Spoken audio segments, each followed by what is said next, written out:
A Canadian woman is sharing her experience fleeing the chaos and violence gripping Haiti since the beginning of March. We told you last night about the Canadian government expanding efforts to get people out beginning tomorrow. But Karen Bultje was lucky.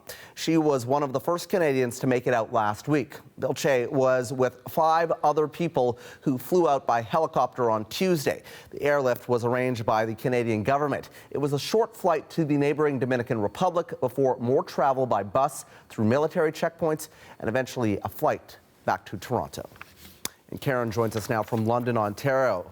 So Karen, it is good to see you. I am glad that you are safe and that you're back in this country. How are you settling in at home right now? How are you doing? Yeah, I'm doing fine. It's been great to see my family again and get reconnected with everybody.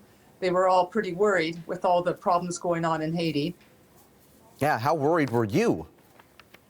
Yeah, yeah, we had some pretty tense moments because several times we've had shooting right near where I live, and we had to sort of take shelter in the house, and we couldn't, travel outside. Yeah, trying to hide from falling bullets, basically. Yeah, what is that like? I mean, how scared were you?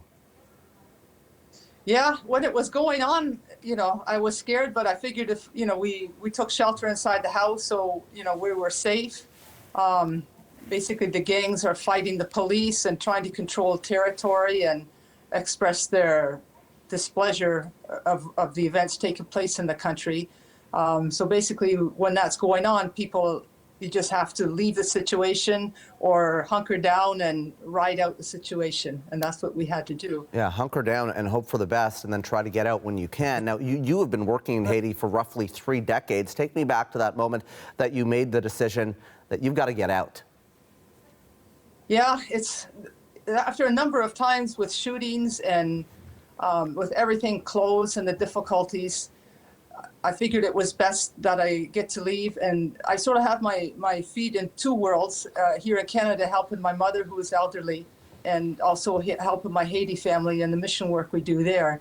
So there was a time that I needed to make the effort to leave. Before Global Affairs stepped into the picture, you were supposed to get out with a non-profit organization that was facing delays. What was it like waiting every day to finally leave? And, there were delay after delay after delay.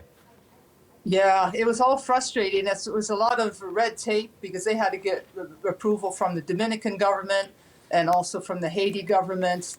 And yeah, basically what the countries wanted to do is they wanted to go through diplomatic channels only, which would involve getting the embassies of different countries, both the United States and Canada, involved.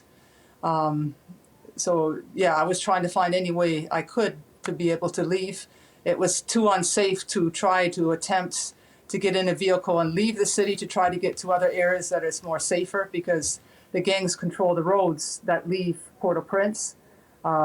So, you're counting the cost, and, the cost of staying is better than the cost of trying to leave. So you finally get the green light from Global Affairs, and then take me through what happened next here and your journey out. Yeah, well, Global Affairs, they called us during the night, and we were supposed to go out on a Monday, but there were some bad weather conditions in the Dominican, so that Monday trip out didn't take place. But they put us on for the Tuesday trip, and then they actually had a group going out Tuesday too, so it ended up being 36 people. But once the embassies, both in Canada and in the Dominican, they got involved, and the Canadian staff, they were great, and even Global Affairs was great. They were very helpful in organizing and making us feel comfortable, and they were with us through every step of the process. Are you concerned for the friends that you still have there in terms of their safety?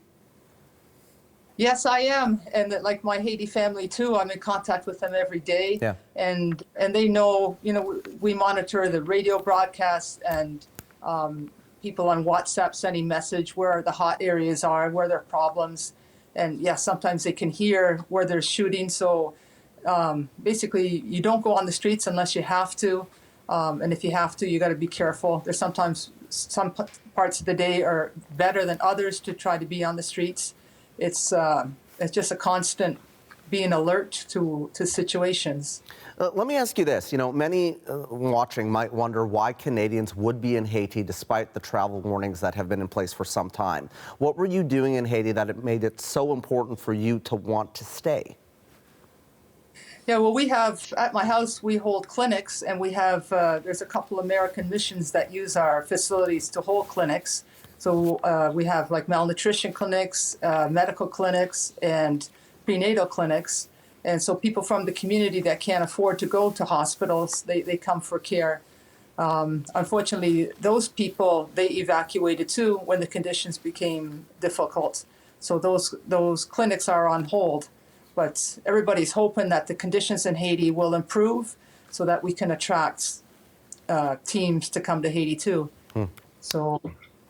Well, we'll see, as the situation develops in the weeks ahead, but we are certainly glad that you are now safe. Karen Bultje, a Canadian resident who was rescued out of Haiti last week, we appreciate your time here on Canada Tonight.